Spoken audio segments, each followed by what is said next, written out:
Hello, I'm Sunny Williams. I'm up here on the International Space Station. So this is Node 2. This is a really cool module. Of course, most of these modules you'll see they have 4 sides and they're put together. That way we could sort of work on a flat plane, either a wall, a floor, another wall, or the ceiling. But you know, again, all you have to do is turn yourself and your reference changes. The reason I'm bringing that up is because this is where 4 out of 6 of us sleep. And so people always ask about sleeping in space. Do you lie down? Are you in a bed? Not really, because it doesn't matter. You don't really have the sensation of lying down. You just sit in your sleeping bag. So here's one sleep station right here. I'm going in right now. You can follow me if you want. So I'm inside.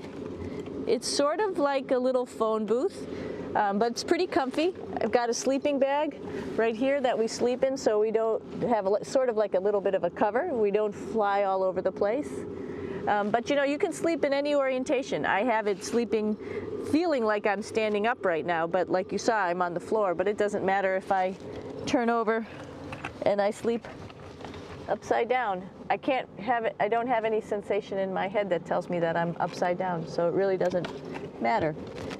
The sleep station is also like a little office. We've got a computer in here. As you can see, we've got a couple little toys. I've got some books. I've got some clothes and other things that make it sort of like home. I'm coming out.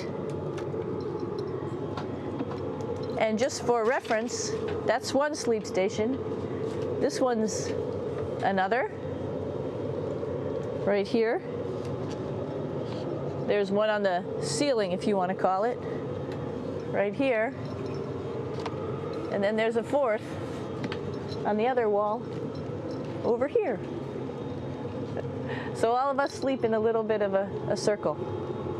All right, come on back. There's more to show you.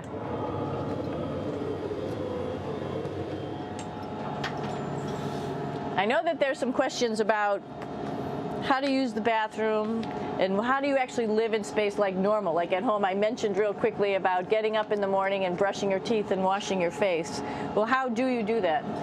Well, here is the bathroom essentially. You get up in the morning and we have a little kit and it has all the essential things that you need, like your toothbrush and toothpaste and brush. See how much better the brush makes my hair look? I'm just joking. It still stands up straight. It doesn't matter where you are. It's always going to stand up straight while you're up in space. A lot of people ask about toothbrush and toothpaste. So, luckily enough, toothpaste, you can do it upside right this way, is sticky, and so it sticks to your toothbrush. No problem. Another cool thing is that water sticks to your toothbrush too. If you can see it, I'll have some water come out. The water is pretty neat up in space. It'll stick to your toothbrush and it will make a big bubble. And that's just by surface tension. And then you can drink it. So a lot of people ask about what do you do with the toothpaste after you brush your teeth.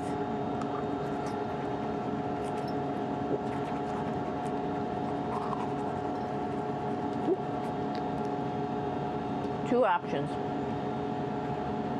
Swallow it, and it's sort of like mouthwash, but it tastes a little gross.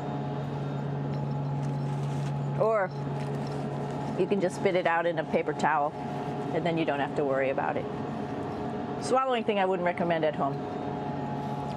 I'm only up here for 4 months, so it's not that bad. One of the most pressing questions about living in space, of course, is the bathroom. So let's take a look at that little piece of work. Come on in.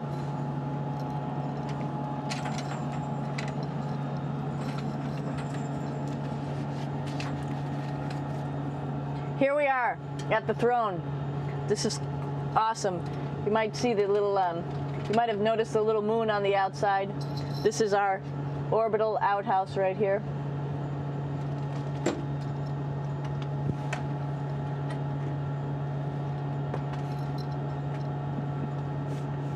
And of course, it serves for two functions. Number 2, right here. I'll show you. But you see it's pretty small, so you have to have pretty good aim, and you'll be ready to make sure things get let go the right direction. And it smells a little bit, so I'm closing it up. And that's of course for number 2. And this guy right here is for number 1. So they're sort of two slightly separate functions, but you can do a little, essentially both, by hanging on right here and doing number 1 and number 2. I might add it's color coded, so you really don't get it mixed up, which is nice. This is yellows for number 1. And also there's a selection of paper. People always ask about toilet paper. What do you do with toilet paper? What kind of toilet paper do you have? We have gloves, just because sometimes it does get messy. We have some Russian wipes, which are a little bit coarse if you like the coarse type of toilet paper. We have some nice tissues, which are nice and soft if you like soft toilet paper. We have Huggies, just for any cleanup. You know, we were all babies once, and this sort of helps. And then if things get really out of control, we have disinfectant wipes, just to make sure we clean up here. Because, you know, just like the water I showed you, the number 1 stuff can sort of go all over the place if you don't aim correctly. And did I mention both of these have a little bit of suction, so they should keep things going in the right direction. But like I said, sometimes things get a little out of control if you are out of control yourself flying around. So we have lots of protective stuff. And of course, you do have your privacy. There's a little door, so other people know that you're in there. Here's a pretty cool place. This is sort of like in your house where everybody meets in the morning. After you wash your face, brush your teeth, you want to find something for breakfast. And this is our kitchen. You might notice there's all sorts of foods here. It's like opening the refrigerator. You got all your different stuff that you want to have: drinks, meats, eggs, vegetables, cereals, bread, snacks. And that's a good place. That's where you find all the candy. Side dishes, and then some little power bars just in case.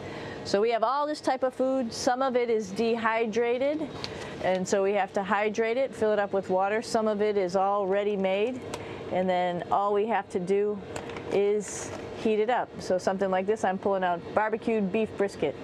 Pretty yummy.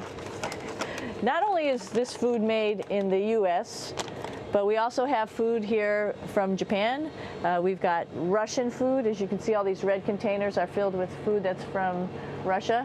And then we get some of our specialty stuff, some things that we like, some of our favorite stuff that your family can send up. In fact, I like fluffernutters, and so I got sent up some fluff so I could make my fluffernutter with peanut butter. So you have a lot of food up here, no problems.